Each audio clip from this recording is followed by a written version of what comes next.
আমাকে টাকা দাও। আচ্ছা শোনো, তুমি এখন যাও, আমি টাকা পাঠিয়ে দিচ্ছি। কেন আমাকে নিয়ে যখন যখন দূরে দূরে যেতে পারো, হোটেলে যেতে পারো, তখন তোমার কিছু ভয় লাগে না? তুমি বাসায় আসতে বলে ভয় করে? আমার টাকা লাগবে, তুমি আমাকে টাকা দাও, চলে যাচ্ছি। ঠিক আছে, আমি টাকা পাঠিয়ে দেব তোমার বিকাশে, তুমি যাও না এখন। না আমি এখন দিতে পারবো না, তুমি আমাকে কখন টাকা দেবে? আমার এখন টাকা লাগবে, টাকা দাও তুমি আমাকে। আচ্ছা শোনো, দিতে পারবো তুমি যদি চিল্লাচিল্লি করো না, আমার ওয়াইফ যদি তাই দেখে, পরে তুমি বুঝো না ফ্যামিলি বাসা, তোমার ওয়াইফ তুমি জানো না। তোমার ওয়াইফ কই গেছে? তুমি জানো সে সব করে। ও তাহলে তো আরো ভালো হয়েছে। তাহলে তুমি এখন টাকা দাও, যেহেতু বাসায় নেই তাহলে তো কোনো সমস্যা হবে না। তাহলে এখন টাকা দাও, আমি মানে দূরে কোথাও যাবো আর কি, একটু কাজ আছে। আচ্ছা শোন, তুমি আমার কথা শোনো, তুমি যাও, টাকা পাঠাইতেছি। তুমি বুঝতেছো না কেন? আমার লাগবে এখন, তুমি পরে আমাকে দিয়ে কি হবে বলো তো? তুমি আমাকে টাকা দাও, আমি চলে যাচ্ছি। আমার ভালো লাগতেছে না, দাও। কি লাগতেছে না? তুমি কেন বুঝতেছো না? আমার বুঝা লাগবে না, আমার টাকা লাগবে। তুমি কি বুঝতেছো না? আমাকে নিয়ে যখন এখানে এসে তুমি ঘুরতে যাও, তখন তো তোমার মনে ভিতরে এতটা ভয় কাজ করে। এখন কেন ভয় কাজ করতেছে আমি বুঝতেছি না। আচ্ছা আচ্ছা ঠিক আছে, এখন তোমার টাকা লাগবে? হ্যাঁ আমার টাকা লাগবে, আমাকে টাকা দাও। আচ্ছা শোন, আমার লোক তো বাসায় নেই। হ্যাঁ তো চলো, তুমি যাই করো, কিন্তু আমার টাকা লাগবে, এখনই লাগবে। তুমি বুঝতেছো? আচ্ছা ঠিক আছে, চলো।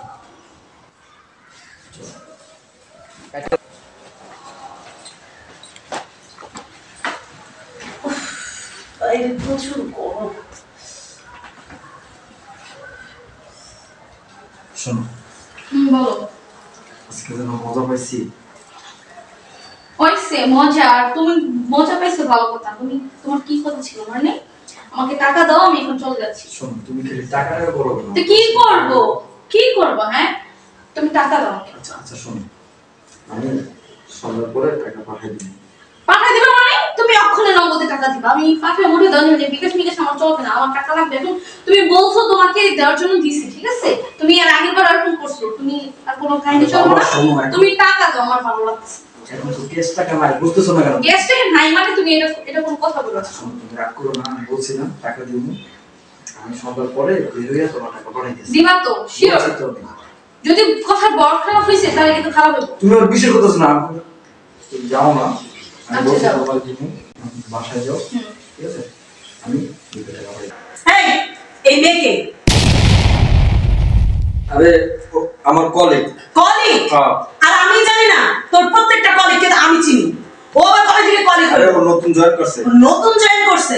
তা ঘরের মধ্যে তোরা কি করছিস? আরে আমার কাছে একটা কাজের জন্য আসছে, তুমি বসো, মাথা ঠান্ডা। কাজের জন্য আসছিল আর আমি এখানে বসে বসে সব শুনছি। তুই তোর গায়ে পোশাক কই? ঘরে তো যা করার করে আছিস, দেখি সর এদিকে। আরে আর তুমি তুমি এখানে কেন? কেন তুমি আমার বাসায় আসছো? আসলে আসলে কি তুমি জানো না যে ওর বউ আছে? তুমি জানো আমি যে ওর বউ, তুমি সেটা কি জানো? তুমি কেন আসছো? অন্য একটা মেয়ের সংসার ধ্বংস করতে তুমি কেন আসছো? আসলে আপু আমি বুঝতে পারি না। তারপর আবার শুনলাম তোমরা কক্সবাজার, কুয়াকাটা, এখানে সেখানে সব জায়গায় ঘোরাচ্ছেন, আর তুই বলছিস তুই কাজে গেছিস। তোমাকে যেন আমি আমার বাসার আশেপাশে কোনোদিন না দেখি। আর ওর মতন ছেলের সাথে তুমি কোনোদিন সম্পর্ক রাখবে না।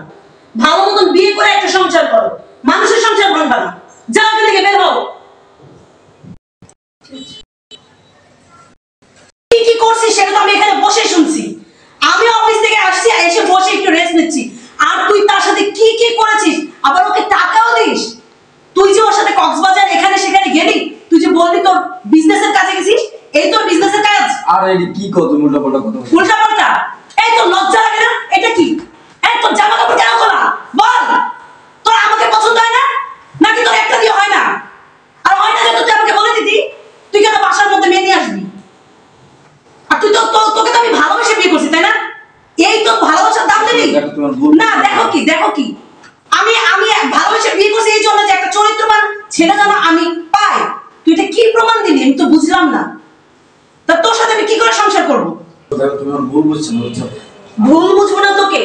তুই একটু আগে কি বলছিলি মেয়েটাকে? খুব মজা পেয়েছিস, তাই না? এতটাই মজা পাইছিস যে আবার বলছিস এখানে আমি বসেছিলাম। এই তুই কতদিন ধরে এই মেয়ের সাথে এরকম করছিস বল? সত্যি করে বল, বল কতদিন ধরে এই মেয়েকে বাঁচা আনছিস? আরে ও আজকে প্রথম আসছে। আজকে প্রথম না? সত্যি কথা বল, সত্যি কথা বল। তোকে আমি ভালোবেসে বিয়ে করেছি না এগুলো দেখার জন্য, এই দিন দেখার জন্য? তাহলে তো আমার মাঝে একটা সম্বন্ধে ঠিক করছে, আমি তো ওইখানেই বিয়ে করতে পারতাম। আমি চিনি না জানি না তোর সাথে আমি 6 বছর প্রেম করেছি, তারপর তোকে বিয়ে করেছি। তারপর তোর চরিত্র এরকম থাকবে কেন? কেন থাকবে? আমার ভুল হয়েছে। কি আবার কি ভুল হয়েছে? কি ভুল হয়েছে? মাফ করে দাও। মাফ করবো কি? কে মাফ করবো তোকে? তোর মতো লোকের সাথে আমি সংসার করবো না। দেখো আমি তোমার সত্যি অনেক ভালোবাসি, বুঝছো? ভালোবাসি? এটা কি ভালোবাসা? যদি ভালোই বাসবি তাহলে ওই মেয়েটাকে নিয়ে খুব মজা পাচ্ছিস, আরাম পাচ্ছিস, এগুলো কিভাবে বলছিস? তোর লজ্জা করে না? আমার তো ঘৃণা লাগছিল, এখানে মনে চাচ্ছিল যেন আমি গলায় দড়ি দিয়ে মরে যাই। তুই ওঠ, ওঠ, ওঠ। কোথায় যাবো আমি? তুই আমার বাড়ি থেকে চলে যাবি। তোর সাথে আমি কোনো সংসার করব না। তোর মতো লোকের সাথে আমার সত্যি মাফ করে দাও, আমি আর জীবনে এই ধরনের কাজ করবো না। মাপ হয়, কিন্তু এই ভুলের মাপ কোনোদিনও হয় না। আর তুই যে বারবার বলছিস যে তোর ভুল হয়েছে, ভুল হয়েছে, আমি যদি আজকে তোর জায়গায় থেকে একটা পরপুরুষ নিয়ে এসে যদি এইরকম করতাম, তুই কি মেনে নিতে আমাকে? কি বলতেছো তুমি এগুলো? কি বলতেছো? এখন নিজের বেলায় 16 আনা আর পরের বেলায় 4 আনাও না, তাহলে আমি কেন তোকে মেনে নিব? কোন দুঃখে মেনে নিব? তুই চলে যা, বলছি তো আমি- তুই আমার চোখের সামনে থেকে চলে যা। আর এটা আজকে থেকে না, একদিনের ভুল হতো, ভাবতাম যে তোর এমনি হয়তো বা কেউ একটা ভুল ভাল বুঝিয়ে তোকে এটা করছে। তুই কতদিন, দীর্ঘ কতদিন যাবো যে এই মেয়ের সাথে সম্পর্ক, তারপর ঠিক ঠিকানা নাই, তুই কক্সবাজার এখানে সেখানে ঘুরে বেড়াস। এটা আজকের থেকে না, অনেক আগের থেকে। তুই দয়া করে আমার সামনে থেকে যা, আমার তোর মুখই দেখতে ইচ্ছা হচ্ছে না। তুই কালকের মধ্যে আমাকে ডিভোর্স লেটার পাঠিয়ে দিবি, যা যা।